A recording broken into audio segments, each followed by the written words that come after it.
দেশের মানুষ যখন ইলিশ মাছ খেতে পারবে প্রচুর পরিমাণে, তখনই আমরা কেবল চিন্তা করব এই ইলিশ মাছ আমরা রপ্তানি করব কি করব না।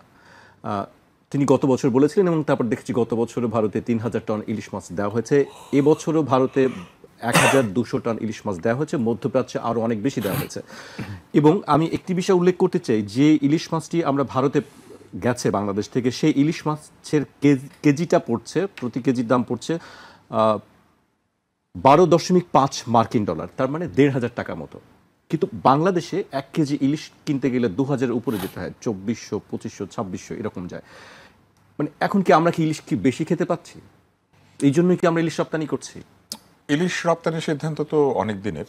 এটা মূলত আমরা ইলিশ রপ্তানি করি পাশের দেশে। ইলিশ যে সারা ভারতে খায় তা নয়। ইলিশ আসলে ভারতে যারা বাঙালি আছেন তারা খায়, ভারতের বাঙালিরা খেয়ে থাকেন। এটা কলকাতা কেন্দ্রিক বুদ্ধিজীবী, কলকাতা কেন্দ্রিক যে জনগণ, তাদের মনের পছন্দ ইলিশ মাছ। ইলিশ তারা বেশ ভালোবাসেন, তারা ইলিশ খেতে চান। কিন্তু সমস্যাটা কোথায়? সেটা হচ্ছে ইলিশ উৎপাদনে বেড়েছে বাংলাদেশে, কিন্তু সমস্যাটা হচ্ছে আমাদের অনেক উপদেষ্টাই না বেশ জোশে আর কি বলেন, একটা জোশ, এটা একটা শব্দ আর কি, সেই জোশের ঠেলায়, খুশিতে ঠেলায় ঘুরতে ঘুরতে অনেক মন্তব্য করে দিয়েছেন। তার মধ্যে একটা হচ্ছে দেশের মানুষ যখন ইলিশ খেতে পারবে তখন পাঠাবো।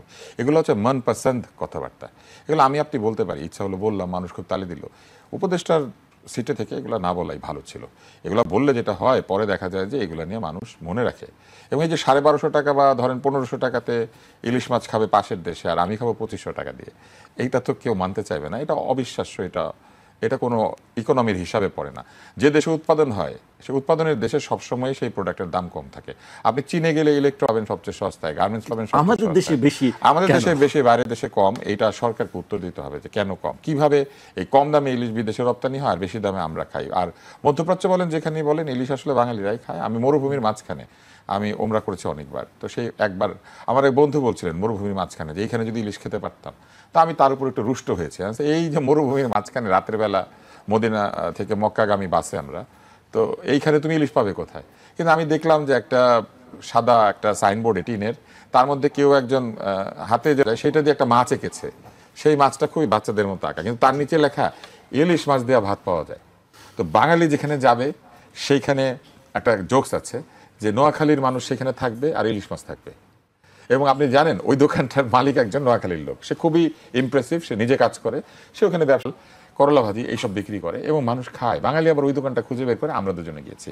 এই যে বাঙালির প্রিয় জিনিসগুলি, সেই জিনিসগুলিকে আমি সবসময় মনে করি যে আমরা আগে, তারপরে সারা দুনিয়া। কিন্তু এই সরকার কি করেছেন, কলকাতার বাবুরা আগে, তারপরে আমরা। এইটা বলবেন, আবার মুখে বলবেন যে মুরগির গলা নিয়ে ফেলাবো, অরুণা দিয়া হিমাচলে চলে যাব, এইটা করব ওইটা করবো, আর হুদা ইলিশ মাছটা পর্যন্ত আমাদেরকে খাওয়াতে পারবেন। মায়ের খুব প্রিয় খাবার হচ্ছে ইলিশ মাছ। আজকেও খাবার টেবিলে বসে উনি বলছিলেন যে বাবা, ভারতে নাকি সস্তা এটা খায়। এই যে মানুষের মনের বেদনা, এই বেদনা দূর হবে না। ভোটে দাঁড়ালে কিন্তু ইলিশ মাছও ভোটের ফ্যাক্টর হবে, এবং তখন কিন্তু লোকে বলবে যে আপনি আদানির সব পয়সা শোধ করে দিবেন, আপনি ভারতের কাছ থেকে নতুন করে বিদ্যুৎ কিনবেন, আপনি ইলিশ মাছ সস্তায় বাবুদেরকে খাওয়াবেন, আর মুখে শুধু বলবেন। এইটা হচ্ছে আরেকটা স্ববিরোধিতা। আমি সকলকে অনুরোধ করব এই মনপসন্দ পলিটিশিয়ান মার্কা কথাবার্তা না বলে